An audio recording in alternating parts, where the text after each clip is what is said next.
Ser podcast.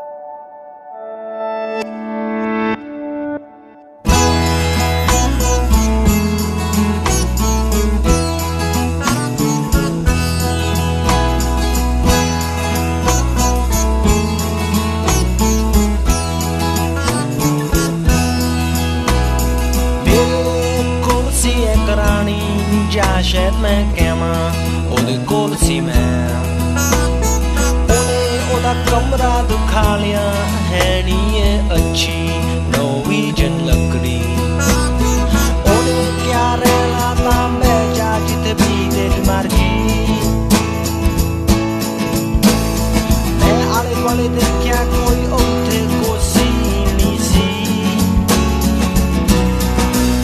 मैं दुई ते बह गया समा सोच के ओदी शराब पी के असी 2 बजे तक गल्लां कीतियां फे ओने क्या सौन दा समा हो गया। Ramón Lobo, buenos días. Muy buenos días, ¿qué tal? ¿Cómo estás? Muy bien. Oye, ¿te acuerdas cuando en Francia solamente había un partido de extrema derecha? Sí, ahora como hay dos, el de siempre parece hasta moderado, que es por eso que va a pasar seguramente a la segunda ronda y quién sabe si igual gana hoy. Sí, sí. ¿No te gustaría estar allí?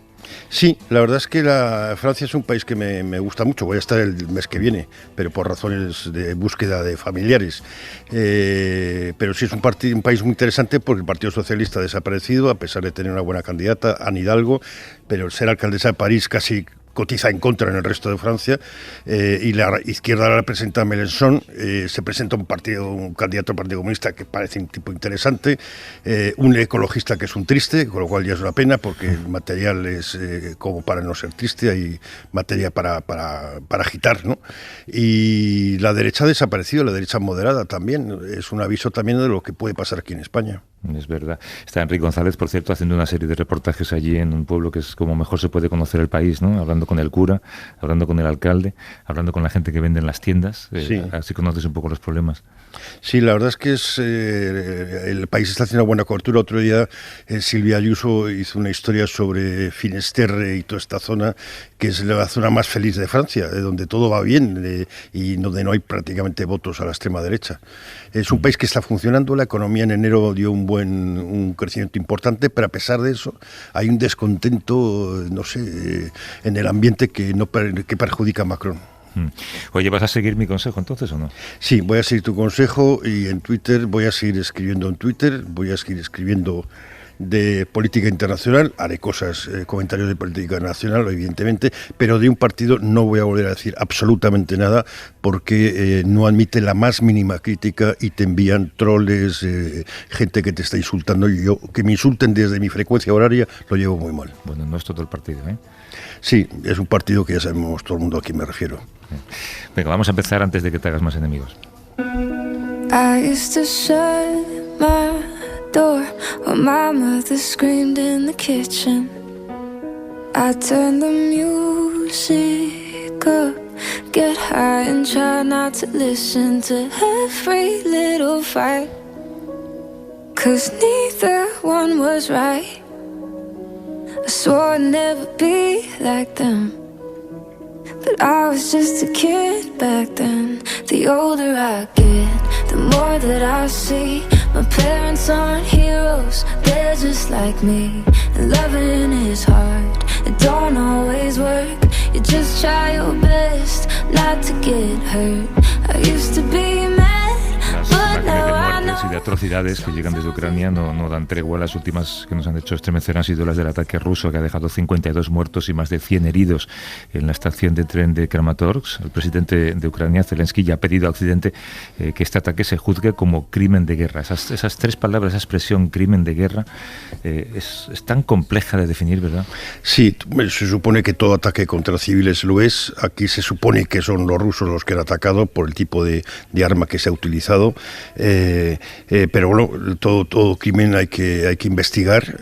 Lo que ocurrió en Bucha, por ejemplo, que también todo apunta a Rusia por las imágenes de satélite del New York Times, por las declaraciones de los vivos. Es muy difícil que tanta gente se ponga de acuerdo en decir lo mismo o contar historias muy importantes, pero claro, los crímenes de guerra hay que investigarlos, hay que saber qué es lo que ha pasado para determinar quién ha sido y no tener la más mínima duda. Lo que pasó en Srebrenica, por ejemplo, que la investigación fue muy complicada porque los radicales serbios, los serbios de Mladic, yo siempre digo esto para no incluir a todos los serbios, lo que hicieron fue enterrar y desenterrar con palas y hacer un segundo y tercer enterramiento, con lo cual se han recuperado huesos que no se sabe de quién son. En una bolsa puede haber 3 personas o a una persona que le falten muchos elementos, y ahí se trabaja en los huesos para saber qué es lo que ha pasado, quiénes son.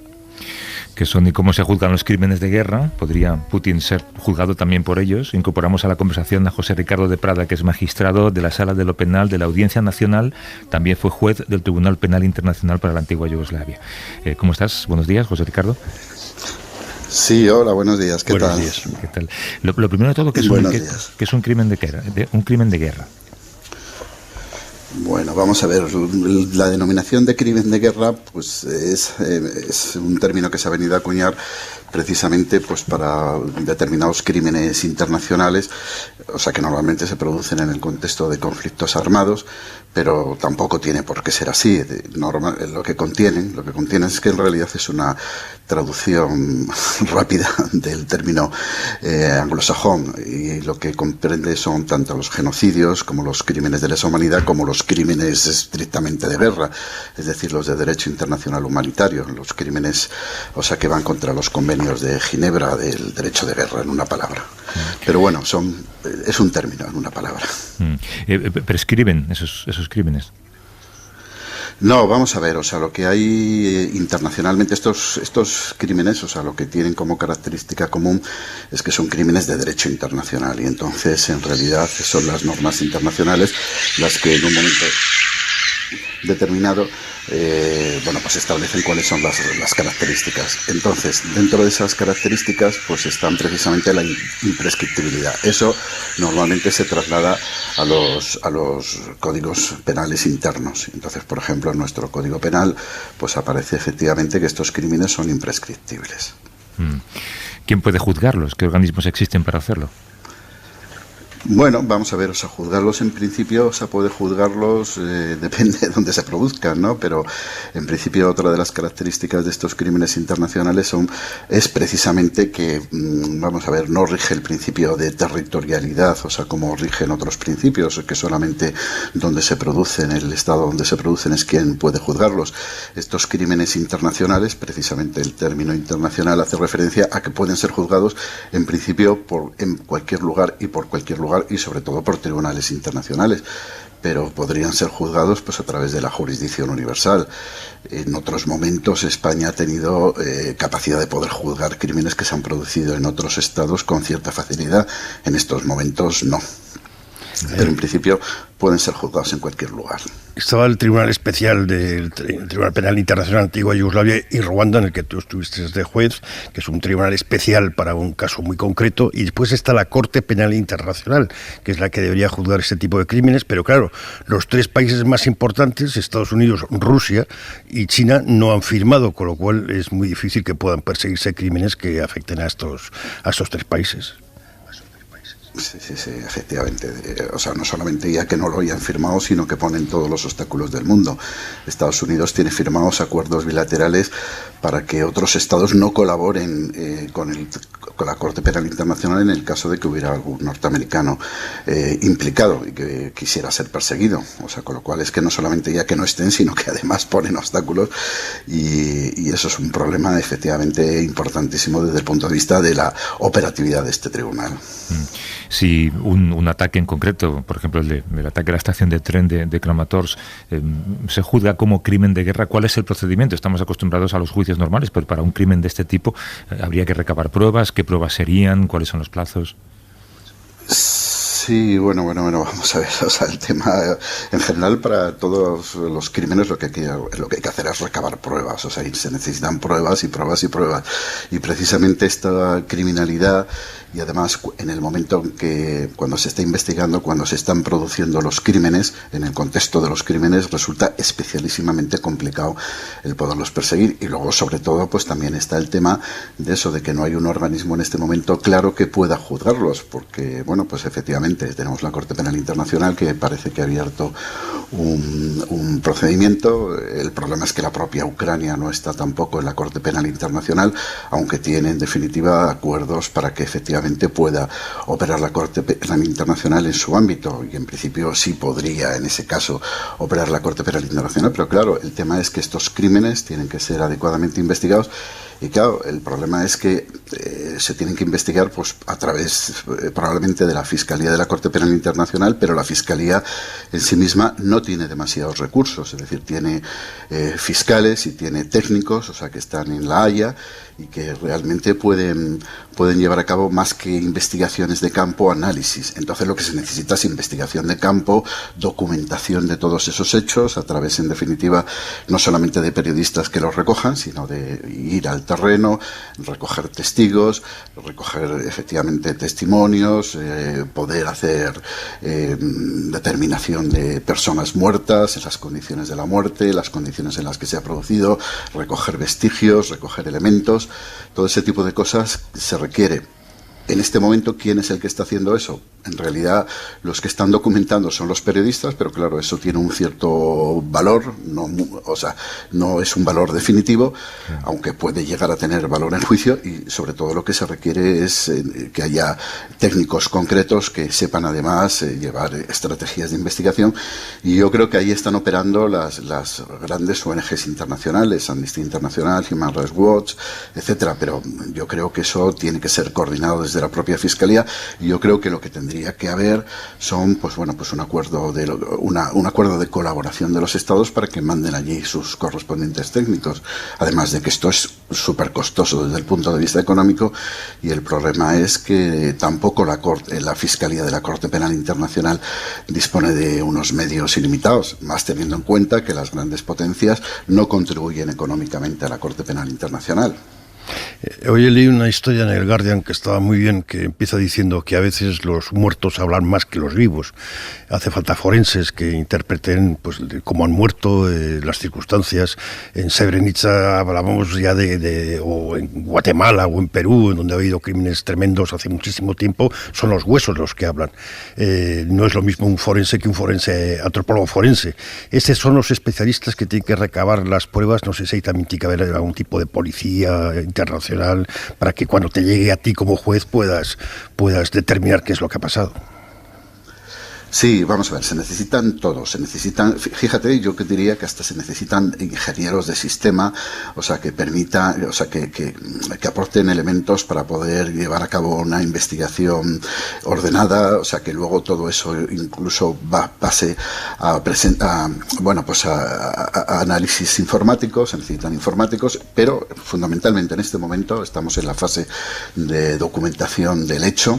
Lo que se necesita son efectivamente, es decir, personas que puedan ir al lugar, o sea, forenses que puedan hacer necropsias, si es que es factible en este momento. En cualquier caso, pues eso, antropólogos forenses, etcétera, en relación con personas que puedan estar ya sepultadas, o sea, eso fue fundamental en Srebrenica y en todos los Balcanes, o sea, como también se necesitan, pues probablemente personas que sepan efectuar interrogatorios, que puedan recabar testimonios, etcétera, que fundamentalmente son una especie de policía judicial, es decir, no una policía preventiva, sino alguien que ejerza esas funciones, o sea, que estén al servicio de los analistas, o sea, que puedan actuar desde otros ámbitos, como puede ser la Haya, si es que es en definitiva la Corte Penal Internacional la que en definitiva lleva este enjuiciamiento, porque lo que se está planteando es la posibilidad también de la creación de un tribunal ad hoc para poder juzgar e investigar, o sea, o algún mecanismo de investigación de estos hechos, porque hay una cosa que es fundamental, que se necesitan fondos. Y yo sinceramente creo que es necesaria una conferencia internacional de donantes que estén dispuestos a poner todos los elementos, y sobre todo el dinero para poder llevar a cabo estas investigaciones.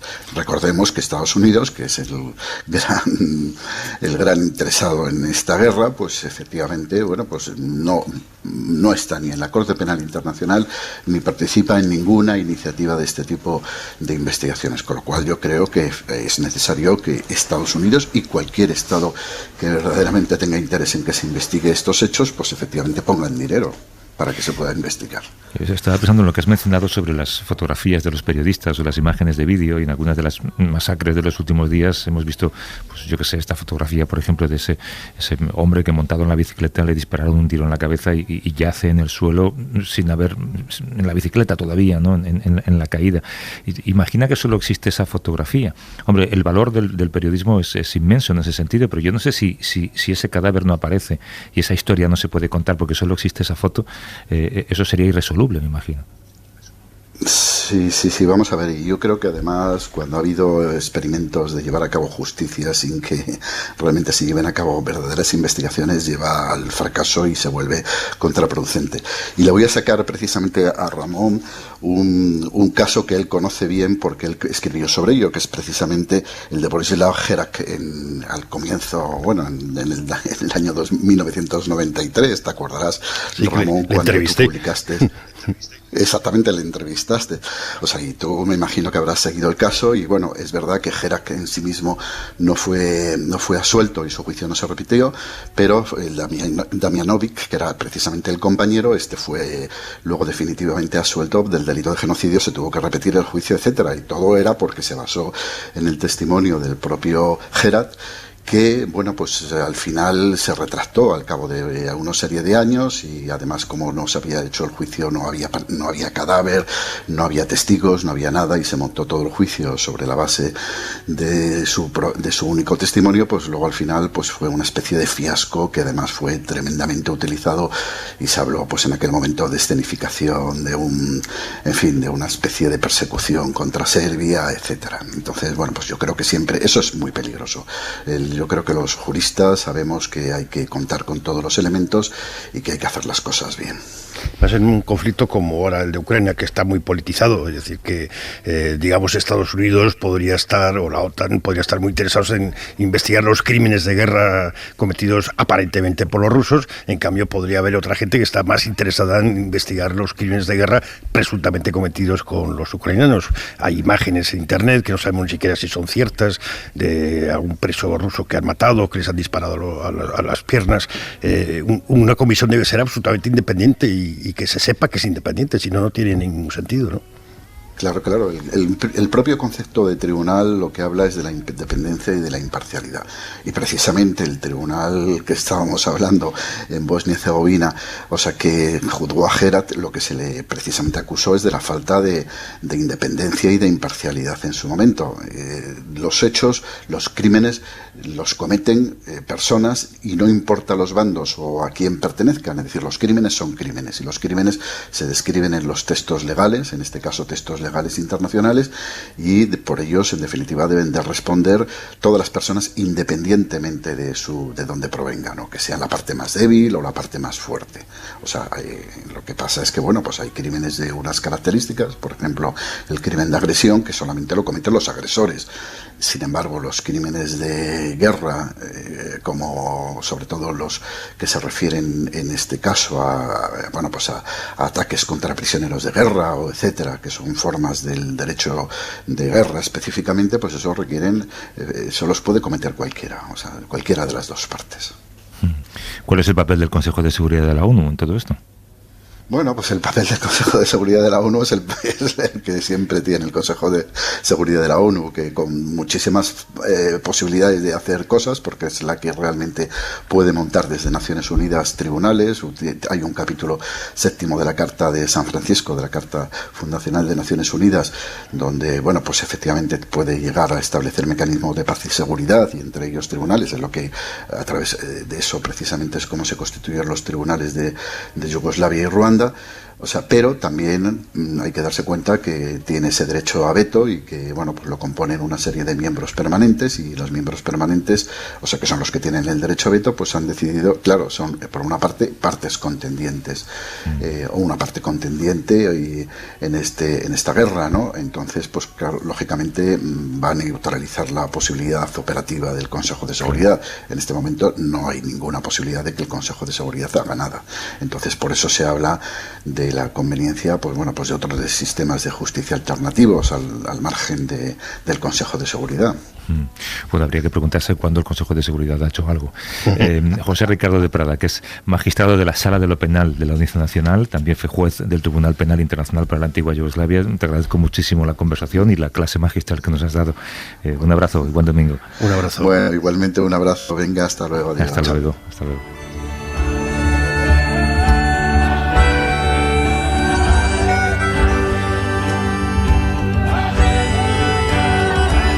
Qué buena charla, Ramón, todo lo que hemos aprendido.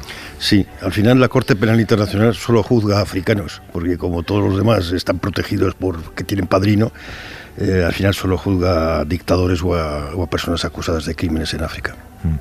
Bueno, disfruta del domingo, que me está esperando Lourdes. Venga. Hasta ahora.